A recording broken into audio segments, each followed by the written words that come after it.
If you're watching this, I already know a few things about you. You're probably in New York right now, maybe New Jersey, maybe Ohio, and something has made you seriously start looking at Charleston. Maybe it's the cost, maybe it's the weather, maybe you saw someone's Instagram and thought, wait, people actually live like this? They do, and I'm one of them. Now here's the thing. I'm not originally from New York. I'm from the Pacific Northwest in Oregon, and I found my way to Charleston the same way a lot of you are about to. Over the years, I've helped dozens of people make this exact move from New Jersey and New York to Charleston, and the same questions come up every single time. The same surprises, the same things nobody thought to Google before they signed a lease or made an offer. So today, I'm giving you everything. The honest comparison, things that are generally better, and things that actually take some getting used to. And the one thing every single New York transplant tells me that they didn't expect. Let's start where everyone starts. The money, because the number one reason people leave New York for Charleston is cost. And the numbers here are genuinely dramatic. Overall, Charleston runs about 39% less expensive than New York City. Not 5%, not 10%,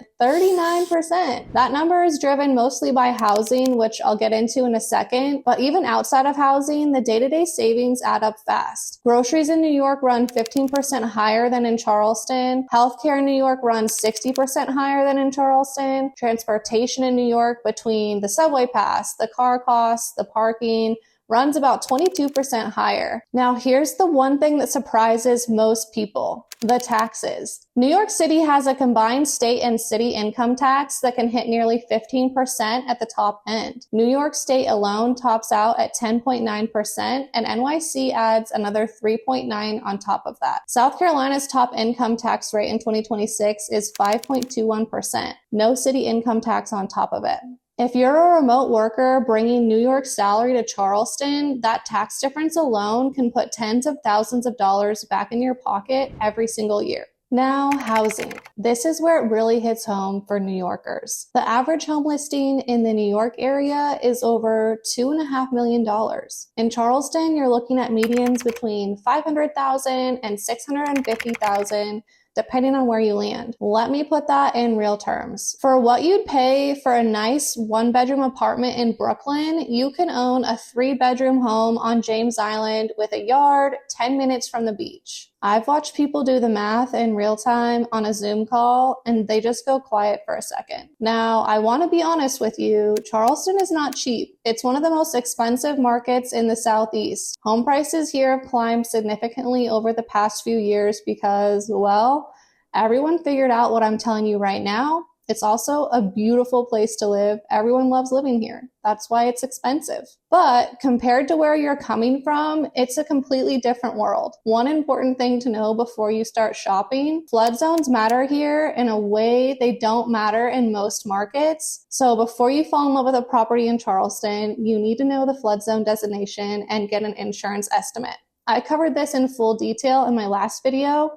You can see the link in the description. Don't skip this step. Okay, now let's talk about the stuff the spreadsheets don't capture, because moving from New York to Charleston is not just a financial decision, it's a full lifestyle shift. And I want to be real with you about what that looks like and feels like. The pace is different, not slower in a boring way, slower in a way that takes about 2 weeks to stop feeling strange and about 2 months to start feeling like the best decision you ever made. People here make eye contact, they hold doors, the checkout person at the grocery store actually wants to know how your day is going. Coming from New York, this kind of throws people off at first. I've had clients text me in the first week saying, Justine, why is everyone so nice? It's crazy, but it's real. The commute is also different. Now, Charleston locals love to complain about traffic, and I want to address this directly because New Yorkers hear bad traffic and think BQE at 5 p.m. on Friday, and it's not that.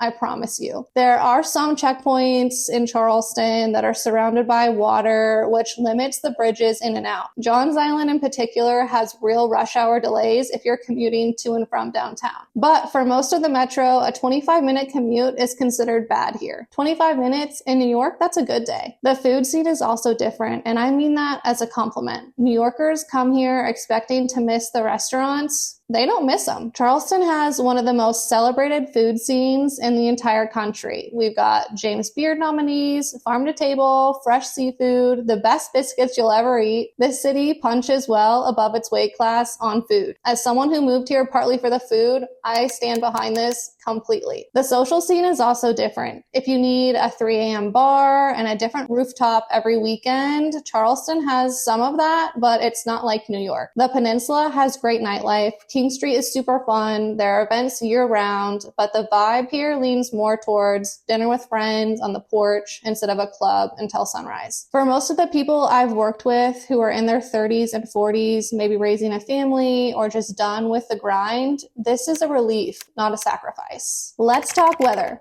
because this is either the biggest sell or the biggest adjustment, depending on where you stand. Personally, the weather is what brought me here, and it's one of the best things about Charleston. Coming from New York, you are trading gray, cold winters for mild ones. Charleston rarely drops below 40 degrees in the winter. You will not own a heavy coat here. You might not even need one most of the time. In exchange, you get a summer that's pretty hot and humid. I'm not going to sugarcoat the humidity. It is real. It is relentless in July and August, and it takes a few weeks to adjust, but we're surrounded by water to cool off in. And here's the trade. I think every single time someone brings up humidity, we have sun almost every day year round. I grew up in the Pacific Northwest where the sun basically disappears from October through May. And I will take 95 degrees and sunny over 52 degrees and gray anytime. Most of my New York clients say the same thing after their first Charleston winter. Where has this been my whole life? Okay, I promised you the one thing that every single New York transplant tells me that they did not expect. It's not the cost.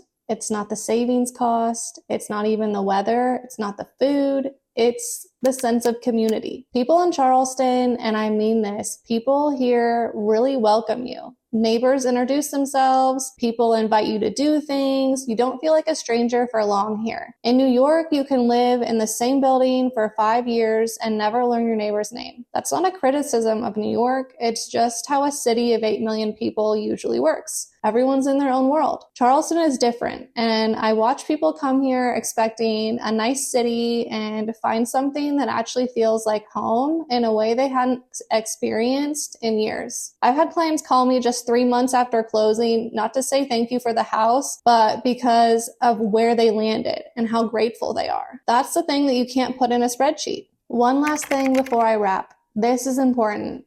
When you move to Charleston, the neighborhood you choose matters more than the house you buy.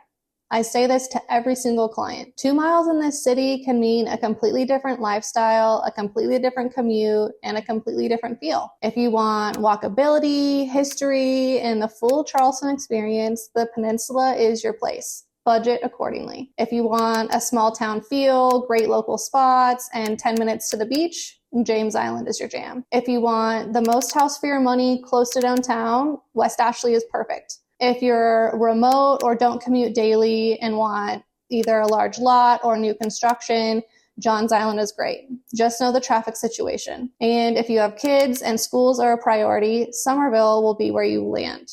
30 minutes out of Charleston, top-rated schools, significantly more affordable, and a community feel that rivals everywhere else. I have an entire video breaking down each of these areas. The link is in the description. It should be your next watch. If you're seriously thinking about making this move, I put together a free homebuyer's guide to Charleston. The link is also in the description. Download it and save it. And if you want to talk through your specific situation, maybe your budget, your timeline, whether Charleston is actually the right fit for you, hit the Calendly link and let's get on a call. 15 minutes, no pressure. I'll just give you an honest answer either way. Here's what I believe. If you're the right fit for Charleston, you will know it the first time you visit. And if you're not sure, then let's figure it out before you pack up a truck.